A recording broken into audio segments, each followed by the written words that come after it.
Heute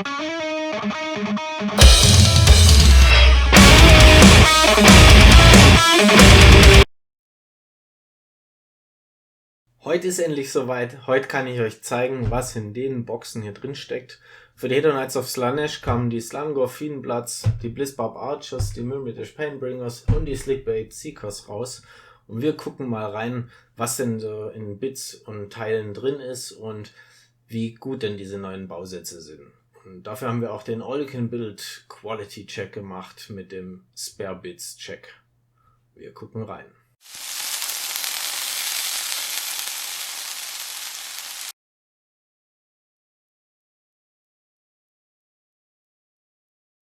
Den Anfang machen wir mit den Slangor Fienbloods.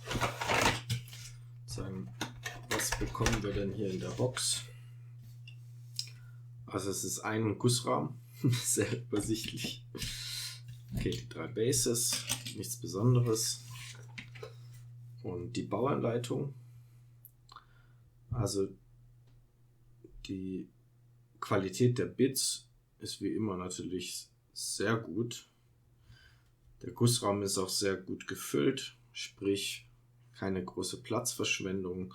Da hat sich einfach in den letzten Jahren verdammt viel getan. Wenn man so alte Boxen mal anschaut aus den alten Warhammer-Boxen und Warhammer-Armeen, da sieht man ganz krass, wie viel Platz da überall noch ist und wie viel auch verschwendet wurde. Das ist natürlich viel, viel besser. Das wäre früher einfach auf 2 Gussrahmen verteilt worden und vielleicht auch noch an mehr Stellen zusammengekommen. Also die Bits natürlich sehr cool, die Qualität hervorragend. Ich finde die neuen Modelle auch richtig nice. Die haben was sehr Bedrohliches, die Klauen, die Posen, das ist auch agil. Also das passt einfach super zu Slaanesh. Das ist natürlich, was die Qualität der Modelle angeht, wie ich finde, hervorragend. Was jetzt natürlich aber spannend ist, das ist auch so ein bisschen der Kritikpunkt, was ist denn mit den neuen Boxen an Varianten? Weil wer jetzt Bock hat auf eine Armee mit mehreren Slangor Fienbloods, wie viel Vielfalt bekommt der eigentlich? Und ja, da gucken wir doch einfach mal in die Anleitung, weil da wird es eigentlich sehr schnell ersichtlich. Und das vor allem hier, da kriegt man direkt angezeigt, okay, es gibt 2 Varianten, die man bauen kann. Man kann den Champion der Einheit bauen oder man kann eben die neutrale Variante bauen, falls es irgendwie eine Unit aus 6 sein soll. Wenn wir da jetzt schauen, auch in allen Anleitungen ist natürlich immer in grün alternative Bits. Und interessanterweise ist hier auch die Hörner lassen sich tauschen, wie man hier sieht. Und es gibt hier ein alternatives Schwert. Das ist dann auch für den Fiendblood. Okay, that's it. Das heißt, der Rest des Modells ist von der Pose fix. Und bei Fiendblood A und B, kein einziges Spare-Bit. Okay, finde ich jetzt natürlich ein bisschen schade, weil es ist die einzige Tiermenscheneinheit und wenn man da ein bisschen mehr haben will, jetzt kriegt man natürlich nur eine Box und streng genommen 3 verschiedene Modelle und danach ist es Copy-Paste. Das ist natürlich sehr schade. Also Spare Bits Quality Check, All-You-Can-Build, nee, da sieht es nicht so gut aus. Deswegen 1 von 5 leider nur. Aber nichtsdestotrotz, wenn es die meisten so machen wie ich und sich sozusagen mit einer Box zufrieden geben, dann ist es natürlich trotzdem hervorragend. Wer umbauen will und sozusagen eigenständiger was machen will, da wird es schon schwierig. Und um das auch in Relation zu setzen, also je mehr Bits man hat und desto mehr Varianten man bauen kann, dann ist es halt auch einsteigerfreundlich. Jetzt hier die umzupositionieren, also wer nicht gut mit Green Stuff umgehen kann, ich kann es beispielsweise nicht, der guckt dann natürlich in die Röhre und hat dann Klonkrieger am Start und das ist halt ein bisschen schade. Das ist so leider ein bisschen die Entwicklung. Wir haben dynamischere Posen, die werden komplexer zusammengebaut und da verschmelzen so ein bisschen oft auch die Lücken zwischen den Teilen. Das verschwindet und wird versteckt. Das ist natürlich hervorragend, weil man nichts mehr füllen muss. Aber es geht so ein bisschen einfach dieser Individualisierungscharakter und die Vielfalt in den Einheiten verloren. Und das ist eigentlich was man sich vor allem bei den Preisen schon noch ein bisschen wünschen würde. Aber naja, so viel zu den Slangor-Fienblatts. Dann gucken wir doch mal die anderen an.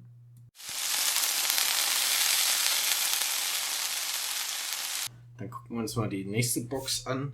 Das sind die Blizzbarb Archers. Die sind mit eins der Highlights, allein von den Modellen für mich aktuell. Was man jetzt hier schon sieht auf Boxart, da ist natürlich 10 verschiedene Posen dabei. Und es sind ja eigentlich 11 Modelle, aber jetzt nur von den, nicht von dem Kesselträger, sondern von den Bogenschützenmodellen. Die sind natürlich Bombe. Und das ist auch sozusagen das Geile, vor allem im Vergleich zu den Lumineth Realm Lords. Die sind halt sehr Warhammer-like, sprich gehen in Tendenz Monopose. Klar sind die ein bisschen in kleinen Details vielleicht unterschiedlich, aber im Endeffekt sehen die alle gleich aus. Das passt von Armee zu Armee, aber da gibt es halt nicht irgendwie eine Reihe, die man aufstellen kann, die nachlädt und eine, die schießt oder so, wenn das eine disziplinierte Armee ist, sondern alle gleich. Und hier ist mega viel Dynamik drin. Also das ist auch eine meiner Lieblingseinheiten, weil ich finde, dieser Mix auch an Modellen ist der Wahnsinn. Und das ist was Neues, eine Zipper-Tüte für Bases. Okay, das finde ich jetzt ziemlich geil. Vor allem, weil sonst war es immer halt so ein komisches Plastiktütchen, das man wegschmeißt. Jetzt kann man es wiederverwerten. Das ist natürlich sehr cool. Und wir kriegen jetzt hier 2 Gussrahmen. Und die Qualität der Teile ist natürlich wieder echt cool. Und ihr seht auch, die Gussrahmen, es ist komplett voll. Hier die Pfeile mit diesen Widerhaken, Mini-Haken dran. Auch echt viele so Geländestücke, wie hier diese Säule. Hier so eine Säule. Hier drüben war, glaube ich, auch irgendwie ein Schädel, genauso eine Statue. Also da ist schon sehr viel cooles Zeug dabei. Die Gussrahmen sind schön voll. Aber was uns natürlich auch besonders interessiert, ist dieses Thema, wenn ich denn mehr wie eine Einheit aufstellen will, wie viel Klonkrieger habe ich oder wie gut ist denn der Spare-Bits-Faktor? Und da gucken wir wieder in die Anleitung am besten.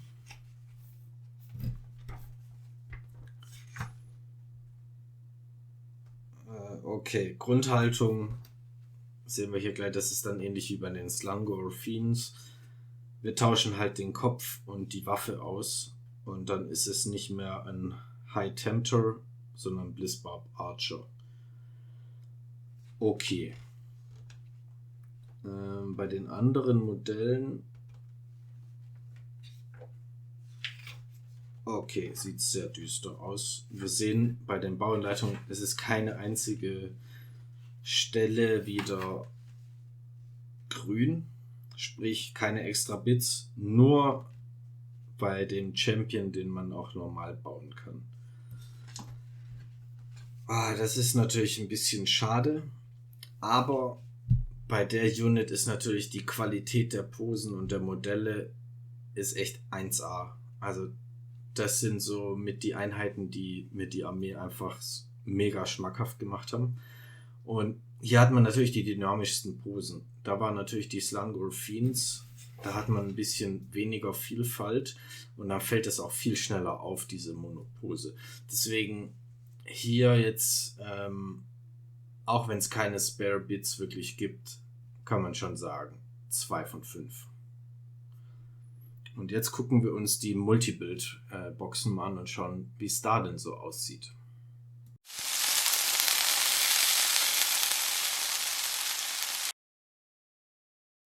Dann die erste Multi-Unit-Box. Hier gibt es noch die Symbarosh Twin Souls und mein Highlight von den Elite-Truppen, die Myrmidesh Painbringers. Also die Truppen, also ich finde beide Units sehr cool. Gucken wir erstmal noch kurz die Twin Souls an. Ich sag mal, da die Gesichter, auf den ersten Blick fand ich die echt weird. Vor allem hier die äußeren beiden. Bisschen komische Fratzen, dieses Verzerrte, aber vom Fluff her ist es ja so, dass sie sich einen Körper mit einem Dämonen teilen, der den Körper sozusagen nach seinen Zwecken dann auch ein bisschen anpasst. Und dann finde ich es eigentlich schon wieder ganz cool. Also, das haben sie dann echt nice hingekriegt. So dieses echt andersweltliche. Und trotzdem haben die eine gewisse Grazie und Dynamik. Und vor allem dieses, sie haben glaube ich Stärke 5. Sprich, die hauen eher zu. Das sieht man auch an den Waffen. Das kommt halt schon geil rüber. Und hier mit dem Metzgermesser, die filetieren auf jeden Fall nice für Slaanesh, da bin ich mir sicher. Für mich persönlich sind die Myrmidesh Painbringers ein Highlight. Also ich werde natürlich beide bauen, weil ich alle Modelle von denen haben möchte. Aber bei denen bin ich am ehesten geneigt, noch eine zweite Box dazu zu holen, die Truppe größer zu machen. Und dann gucken wir doch mal rein, was wir an Bits bekommen und vor allem an Spare Bits. Okay, wieder 2 Gussrahmen, ein relativ dickes Heftchen und hier lustigerweise nichts mit Zippertütchen für die Bases. Das Upgrade haben wohl nur die Blizzbarb Archers bekommen. Vielleicht war das auch ein Versehen und ist bei anderen nicht so. Wer weiß. Ich feiere einfach diese Schilde. Ich finde die so geil. Aber wie es scheint, haben die alle noch eine Verzierung. Nein, die sind glatt. Das heißt nur der Anführer, da kommt dann eine Fratze noch dazu oder ist schon dabei. Hier haben wir es. Und die anderen sind dann clean. Aber das finde ich eigentlich auch ganz gut. Also ich finde diese cleanen Rüstungen finde ich eigentlich ganz nice. Also dass sie das jetzt nicht zu verschnörkelt haben und wenn man Bock hat, kann man da mit Freehands noch was machen. Dann gucken wir. Also Sparebits Faktor, bin ich mal gespannt. Also hier ist natürlich, wir haben immer die Teile für die alternative Bauweise. Die bleiben natürlich über. Aber was auch spannend ist, benutzen die die gleiche Körperhaltung und ist der Torso und die Beine identisch. Und ich vom ersten Blick her glaube ich ja. Sprich, das ist dann natürlich schon mal ein bisschen eingeschränkter. Hier wieder der Klassiker. Okay, Beine identisch, aber statt einem Pain Master kann man den Pain Bringer auch normal bauen. Ich finde ehrlich gesagt die alternative Bauweise fast cooler. Das hat was viel lässigeres, arroganteres. Aber okay. Okay, hier sehen wir es. Hier sehen wir schon eingefärbt, was sie sich an Teilen bzw. an Körperteilen von den Posen her teilen und was alternativ ist. Und wenn wir schauen, es sind eigentlich die Unterarme und die Köpfe, beziehungsweise natürlich auch die Waffen. Nur beim Champ ist es der Körper, wobei der Körper und das hier sehr ähnlich aussehen. Ja, dann kriegt man die Varianten, die unterschiedlichen. Das können wir uns mal merken, 34, 35. Vielleicht sehen wir das nachher noch bei den Twin Souls. Aber es ist echt spannend, wie es zusammengebaut ist mittlerweile. Und wie es aussieht, dann auch wieder sehr schön hier versteckt. Dann auch diese Übergänge zwischen den einzelnen Teilen. Okay. Ja, aber es gibt keine alternativen Köpfe bei denen. Da hatte ich so ein bisschen Hoffnung. Und keine anderen Waffen. Das ist natürlich etwas schade. Aber man kann nicht alles haben. sind wir schon bei den Symbaross Twin Souls. Auch hier der normale Twin Soul fast cooler wie der Ego Pomp. Okay. Der pumpt sein Ego wohl ganz schön. Ja, okay. Vorher hatten wir kurz geschaut, 34, 35. Wenn das auch für die Alternative ist. Hier ist es 34. Okay, er teilt sich einen Teil des Torsos mit dem Standardbild. Also Vielfalt ist dann auch etwas eingeschränkt. Haben die irgendeine alternative Waffe? Das auch nicht. Das ist auch schade. Also es sind mega nice Modelle. Das von den Posen her, die 5 sind ziemlich unterschiedlich. Natürlich teilen die sich von der Dynamik Ähnlichkeiten. Das sind halt sehr ähnliche Kämpfer. Die Helme sind ein bisschen unterschiedlich, aber so vom Grundprinzip ist halt die Space Marines oder Stormcast, die sehen alle sehr ähnlich aus. Also nicht wie bei den Blizzbarb Archers. Was aber vor allem halt hier schade ist, die Symbaross Twin Souls, es gibt keine alternative Waffe. Wenn ich es richtig gesehen habe, nicht mal für die alternative Standardbauweise für den Ego Pomp. Und ja, wenn man mehr wie 5 aufstellen will, dann ist es natürlich auch hier schon wieder echt mehr Aufwand, da was umzupositionieren oder irgendwie anders zu machen. Also auf den ersten Blick. Vielleicht fällt es auch leichter.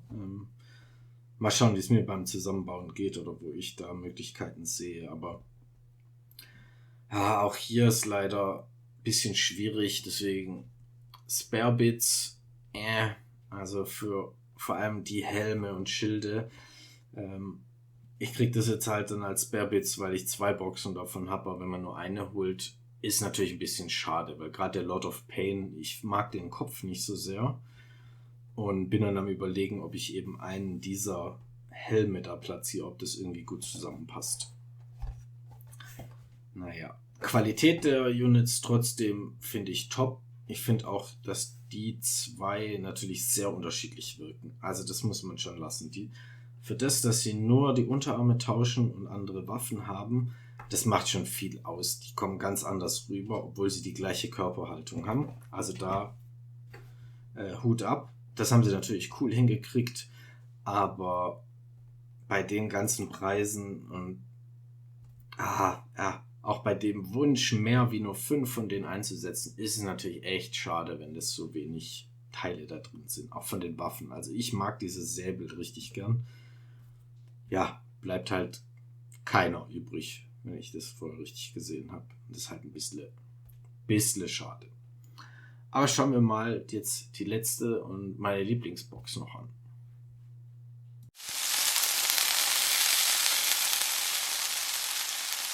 Und jetzt das große Highlight. Guckt sie euch an. Die sind so geil. Also, als ich die in der Preview gesehen habe, die Reittiere, wow, mein lieber Schwan. Die alten fand ich ja schon ganz nice. Sind jetzt nichts Besonderes, die sind alle ähnlich positioniert, aber da war schon die Anatomie und Dynamik der Modelle hat natürlich sehr gepasst. Aber die hier, die sind einfach richtig genial. Hier ist diese Mischung aus Dino und Slaanesh-Bestie. Es ist einfach richtig geil. Und da war auch die Lumineth Ramlords. Das hat nicht bei allen so geil getroffen. Da war ich nicht so überzeugt. Aber bei denen, Junge. Vor allem die Slickblade Seekers, die wir hier sehen. Ein Traum. Und hier gibt es ja auch eine alternative Bauweise. Und zwar die hier, die Blizzbarb Seekers. Wenn man sich da allein schon auf Boxart die Dynamik und Posen der Modelle anschaut, die Reittiere auch hier identisch. Das heißt, da haben wir immer die gleiche Pose. Aber da stört es mich nicht so sehr, weil einfach die Viecher sind so geil. Da kann man drüber hinwegsehen. Und hier ist aber, der hat die gleichen Tiere, aber die Reiter haben eine ganz andere Dynamik, ganz andere Pose. Und das ist natürlich der Hammer. Also klar ist es so ein bisschen ähnlich von der Basis. Die sind hier beide natürlich nach vorne gelehnt. Die sind beide hier nach hinten gelehnt. Es ist trotzdem irgendwie das Feeling der Einheiten ist ein anderes. Weiß nicht, wie ich es beschreiben soll. Also mir geht's so. Und ich finde, das haben die richtig geil hingekriegt. Auch dieses im Sattel nach vorne lehnen. Ach, geil. Und dann schauen wir mal. Also wenn die jetzt noch ein paar Spare Bits auch noch haben, dann yo, geil. Aber schauen wir erstmal. Okay, Bases. Auf jeden Fall die größeren Cavalry Bases. Logischerweise, weil die Dinger sind auch deutlich größer wie die alten Slaanesh-Bestien. Wir kriegen hier insgesamt drei Gussrahmen. Boah, ja, und die Viecher echt groß. Das muss man sagen. Also wenn ihr das schaut. Ah, geil. Auch wieder hier die Pfeile mit den Widerhaken. Die haben auch diese komplexen Pfauenfederaugen als Pfeil, als Feder am Schaft, als Federn. Mir fehlen die Worte gerade. Ja. Die sind einfach ein Traum. Ich mag auch diese Seepferdchen, Fischeinflüsse, bei denen, weißt du, die haben das richtig gut hingekriegt. Also die Modelle, Wahnsinn. Und hier ist dann natürlich auch, sind wir gleich mal gespannt, wie viele Teile übrig bleiben. Vor allem, wie die auch zusammengesetzt sind, weil vielleicht lässt sich ja hier von diesen Blizzbarb Seekers auch was für die Blizzbarb Archers dann verwenden. Und bin so froh, da habe ich auch 2 Boxen natürlich, weil ich beide Units haben will. Weil ich finde, die Reittiere sind einfach grandios.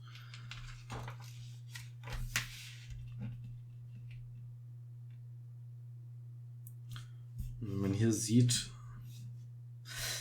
sie sind doch mehr Teile dieselben, wie ich jetzt gedacht hätte. Da habe ich mich vielleicht auch ein bisschen täuschen lassen. Aber wie ich schon sagte, also es hat mich einfach da bei denen nicht so gestört. Es ist irgendwie nicht so auffällig wie jetzt bei den Meridish Painbringers und Sybarath Twin Souls. Und das ist einfach, die sind einfach Bombe. Also. Aber ja, genug der Lobhudelei hier. Hier gibt es jetzt einen alternativen Kopf, aber auch nur, wenn man einen Slickblade Seeker nur bauen will. Und wie heißt die? Die Alternative ist der Hunter Seeker. Ja, das finde ich auch, wenn ihr, sorry, dass ich nochmal zurück muss, aber Hunter Seeker und High Tempter, die 2 Champions von den Units. Wenn ihr hier schaut, wie das Modell positioniert ist, und hier ist er anders positioniert, natürlich wirkt da dieses Reittier ein bisschen anders. Da fällt es irgendwie mit den Hörnern nicht so auf, man hat einen anderen Blick drauf. Das ist ja manchmal, verschleiern sie auch echt gut, wie wenig unterschiedlich dann oder gar nicht unterschiedlich auch die Reittiere oder bestimmte Fahrzeuge, whatever, bei den Units, bei den neueren sind. Auch wenn sie die Klonkrieger haben, so wie es bei Cursed City die Zombies waren. Man verteilt halt die Position der 5 Modelle ein bisschen anders in der Vorschau und dann kriegt man auf den ersten Blick das Gefühl, da sind 10 verschiedene. Jo, aber ist halt Marketing, ne? Kann ich ein Lied von singen. Okay, und hier gibt es den Blizzbarb Seeker. Und das ist der High Tempter. Okay, ein Köpfchen bleibt übrig. Yay. Okay, ein paar Verzierungen und Ketten und Haken gibt's. Naja, okay. Wir müssen mal durchfliegen. Also unsere Spare Bits werden auf jeden Fall Ketten und Haken sein. Woohoo! Das heißt, können wir alles mit der Kette durch den Schlamm ziehen. Ja, hier auch krass, wieder nur eigentlich die Arme und Köpfe. Also, aber da merkt man sozusagen die Waffe nach hinten geschwungen, der Bogen nach vorne ist halt was anderes. Aber im Endeffekt ändert sich eigentlich nichts. Beides ist nach vorne von der Dynamik. Es sind halt unterschiedliche Waffen. Also da habe ich mich ein bisschen reinlegen lassen. Noch hier, ja, alles sehr ähnlich. Das war von der Bemalung, vom ersten Eindruck sah das immer auch aus, als ob die ein bisschen andere Rüstung auch haben.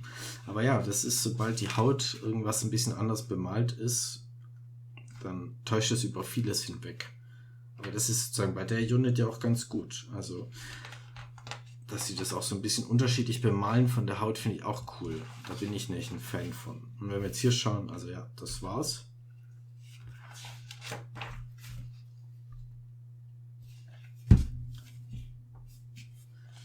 Ja, also die Box ist trotzdem, finde ich, immer noch die geilste von den neuen Truppen. Ich finde, diese Reittiere trösten über echt vieles hinweg, was sozusagen dieses Monoposen-Thema angeht. Und auch hier ist es natürlich 5 Modelle, vor allem Kavalleriemodelle, wo mehr los ist. Das fällt nicht gleich so krass auf wie jetzt 5 Fußtruppen. Gerade bei den Symbarish Twin Souls zum Beispiel, wo ja alle die gleiche Waffe nur haben können, wenn man jetzt mehr wie einen Trupp hat. Das heißt, da kommt man halt echt schnell in Richtung Klonkrieger. Und ich persönlich bin da kein Fan. Manche stürzen nicht. Ich meine, ich habe auch viele Units, da geht's halt nicht anders. Ich bemal auch gerade viele Dämonetten. Und Dämonetten, auf den ersten Blick, ist da auch nicht viel Vielfalt da. Da ist es aber sozusagen die Details an den Modellen, die machen da nochmal ein bisschen Unterschied. Die haben einfach so viele verschiedene Rüstungen und verschiedene Lederwesten und da eine Platte und da eine Kette und whatever. Und hier ist natürlich, die sind alle dann identisch und es tauscht sich nur Kopf und Unterarm. Das wird einem dann spätestens beim Malen auffallen. Trotzdem, die Box, auch wenn es wenig Bits dann gibt, aber bei denen ist sozusagen das, was übrig bleibt und die Sachen, die man hat, also diese Helme, war mega.